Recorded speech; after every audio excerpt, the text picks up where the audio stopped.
नमस्कार। डॉक्टर राम सेवक झा आज मॉक्स पाठ्यक्रम के अंतर्गत हम लोग उच्चारण शिक्षा के बारे में कुछ जानकारियाँ हासिल करेंगे। देखिए, सर्वप्रथम उच्चारण है क्या। प्रत्येक व्यक्ति जो शिक्षित वर्ग है, उच्चारण का महत्वपूर्ण स्थान होता है। उच्चारण की कड़ी में भाषा जो है एक सभ्य समाज का परिचायक होता है। आगे वाले व्यक्ति क्या बोल रहा है, उसके बोलने मात्र से ही उसके पर्सनैलिटी को हम लोग जान लेते हैं। ओ, ये व्यक्ति अमुक प्रदेश का होगा, ओ ये व्यक्ति इस क्षेत्र से होगा, ये इस परिवार से होगा। उसके मस्तिष्क पर या उसके कहीं इस प्रकार का स्टिकर लगा नहीं रहता है जो ये इस प्रदेश से है। भाषा के माध्यम से ही हम लोग जानते हैं जो ये इस प्रदेश से है, अर्थात कुछ न कुछ तो होगा साधन, जिसके माध्यम से हम लोग जानते हैं। एक बात और, प्रत्येक भाषा के ऊपर क्षेत्रीय बोली या क्षेत्रीय भाषा का प्रभाव अवश्य होता है। जैसे बिहार से ही ले लीजिए, जो भाषा दिनचर्या में सर्वाधिक बोला जाएगा उसका अन्य भाषाओं पर अधिक प्रयोग होगा। जैसे यदि मैं मैथिली क्षेत्र से हूँ तो हिंदी बोलते समय कुछ न कुछ शब्द उसमें मैथिली समावेश हो ही जाते हैं, क्योंकि अत्यधिक समय हम मैथिली का प्रयोग करते हैं। जो भोजपुरी क्षेत्र से है, अवध क्षेत्र से है, दैनंदिन जीवन में जो जिन भाषाओं का अधिक प्रयोग करते हैं, अन्य भाषा बोलते समय उन्हें उस भाषा का प्रभाव हो जाता है। यहाँ होता है, चर्चा हम कर रहे थे शुद्ध उच्चारण की। उच्चारण की शिक्षा हमें प्राथमिक अवस्था में ही छात्रों को दे देनी चाहिए। इसलिए भाषा के शिक्षक, खास करके जो प्राइमरी लेवल के टीचर है, उनका विशेष कर्तव्य होता है जो अपने विद्यालय में बच्चे को खास करके प्राथमिक अवस्था में भाषा का ज्ञान दे।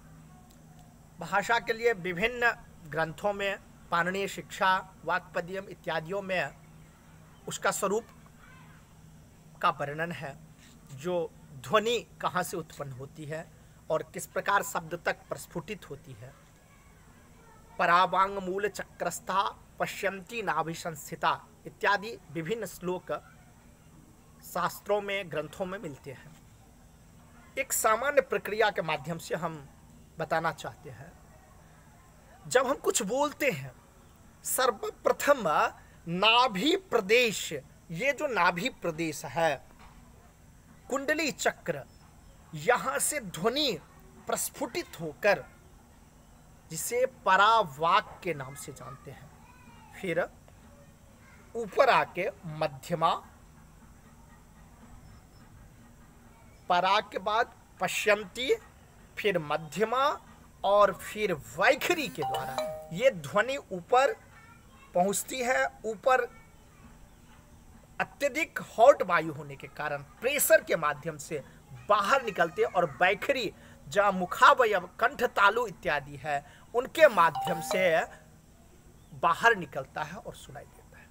सबसे ज्यादा मुखावयव कंठ तालु, जिह्वा, नासिका, ओष्ठ, दंत इत्यादि जो विभिन्न मुखावयव के नाम से जाने जाते हैं, उनको ध्वनि स्पर्श करते हुए बाहर निकलती है। तो हमें प्रारंभिक अवस्था में जो उच्चारण शिक्षा का है, अकुह विसर्जनीयानाम कंठा, इचुयसानाम तालो, ऋतुरसानाम मूर्धा, लितुलसानाम दंता, उपपदमानीया ओष्ठो, वकारस्य दंतोष्ठम, इन बिंदुओं को प्राथमिक कक्षा के जो शिक्षक है उन्हें विशेष करके ध्यान देना चाहिए छात्रों को, जो जिस वर्ण का जहां से उच्चारण बतलाया गया है उन्हें अभ्यास करवाएं।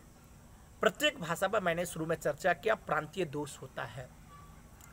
कहीं कहीं किसी क्षेत्र में स्कूल है, इसको स्कूल बोलेंगे, स्थान है शब्द, उसको अस्थान बोलेंगे, स्नान है स्नान बोलेंगे, स्थाली है स्थाली बोलेंगे।